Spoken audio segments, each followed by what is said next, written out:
We have with us Raul Montemayor, National Manager of Federation of Free Farmers Cooperatives on the line. Sir Raul, thank you very much for joining us this morning. Yes, good morning. Magandang umaga rin sa lahat ng nakikinig. Yes, sir, no, ano po ang, first of all, I'd like to ask your reaction on the timing nitong pronouncements of the intensified drive ng gobyerno po laban daw sa smuggling.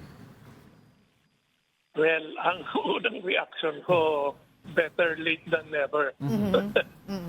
Kasi this has been going on for a long time. Yes. So it's about time na makapag-sample tayo. Pero I just want to point out now, there was an old law,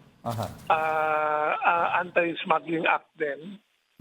Pwede naman siyang huliin under that old law eh. Because ang binago lang nitong bagong batas ay tinaasan yung penalties at saka medyo hiniwalay yung apprehension from the BOC kasi ang problema in the first law, BOC ang tigahuli ng smuggler ang sinasabi nila, paano huhuliin yung ng BOC kung posibleng kasangkot sila doon sa attempt to smuggle, no? So under the new law, there's another committee that's supposed to be formed. So actually, you still cannot implement the new law as of now kasi wala pa yung mga preparatory activities, no? Yes. Pero so, and this, yes. Go ahead, sir. Go ahead.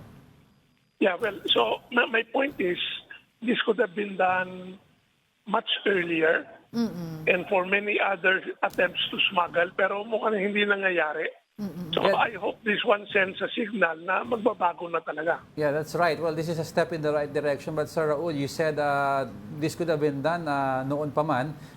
Ilan administration na po ang nakaraan and we're still dealing with the same problem. What do you think naging ang problema at kahit mismo yung mga ibang admin hindi ma-address yung issue sa customs mismo? Pera kasi yan eh. No? Nakakasilaw talaga ang pera. And for a long time now, we're saying this approach of punitive, no? Merong mag-smuggle, huhuliin, then ibibilanggo. Yes. That can strike some fear, ano?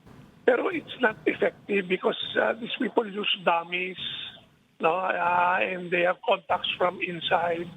So ang hirap talagang huliin yan. And for all we know, itong nahuling makarel, baka sinampulan lang yan eh. Yes. Pero maraming nakalusot. No? So what we've been pushing for for a long time is the preventive measure. And this is what we call yung pre-shipment inspection na tinutulok ngayon ni Secretary Laurel. Ibig sabihin, doon pa lang sa port ng source ng shipment, meron lang nag-i-inspect bago pa dalhin dito sa Pilipinas.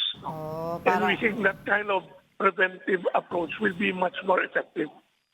Para dun pa lang makita na, 'di ba? Pero sabi daw po dito, the BOC has already seized 5.87 billion worth of smuggled agricultural products from July 2022 until November of this year. And sabi din dito, they've recorded 4 convictions involving illicit importation of agricultural products. Tingin niyo po ba, ano pa yung mga dapat gawin para mas mapataas pa po natin yung number of people na accountable dito sa nangyayaring smuggling? Yeah. Well, yan yung nahuli. Yung hindi nahuli, magkano kaya? Mas malaki pa yun eh. Mas malaki pa yun, no? So, in fact, ang balita namin kung minsan, from time to time, nagsasample talaga sila. That's right. Para lang mapakita na may nahuhuli. But the question is how much more was able to pass through without detection, no? So, and sure, I'd just like to add, no? Ito, outright smuggling eh. No? Hindi nagbabayad ng buwis. But there is another type of smuggling going on, yung technical smuggling. Which is? That means undervaluation, binababayad din nila yung weight, yung volume or weight ng shipment nila. O kaya they declare a product as something other than what it really is. No? To avoid detection and what. Ang daming ganyan. No? In fact, in the case of rice, in our studies, about 50% of the rice shipments are undervalued by 20% or more. But Sir Raul, wala naman nahuhuli. Yes, Sir Raul, kasi sabi nyo, walang nahuhuli, may undervalued estimates, and yung credibility ng BOC, well, hindi po lahat sila ganun, is still in question. So until such time po na we can fully trust the BOC, ano po ang sa tingin mo yung sinasabi ng ibang grupo na maybe we could come up, since this is tantamount to pwede possibly in the future a big concern because ang laki nawawala sa Pilipinas. How about creating a special task force that's independent of the BOC to tackle these issues? Yan na yung nakalagay dun sa bagong Yun, batas. oo. But who will run it? That's the question. Ang head ng task force na yan is NBI, basta. And the original statement in that law was hindi kasama ang BOC sa task force. No? Okay. Pero nagtaka kami dun sa final version na nasipirmahan, Oo. nakapasok uli ang BOC sa task force. No? So mukhang may gumagalaw na naman ng mga kamay. No?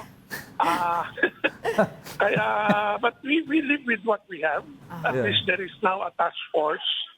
But it still has to be formed. Yeah, Wala pa that's eh. right. Oo. Kaya itong sinasabing this is the first case where before you can file that case, you have to probably put up the implementing rules and regulations ng batas. Oo. That's right. Oo. Alright, sige. Maraming salamat po sa inyong oras. Raul Montemayor, National Okay, Manager salamat of po. Federation of Free Farmers Cooperatives. Thank you. Sayang. Thank you.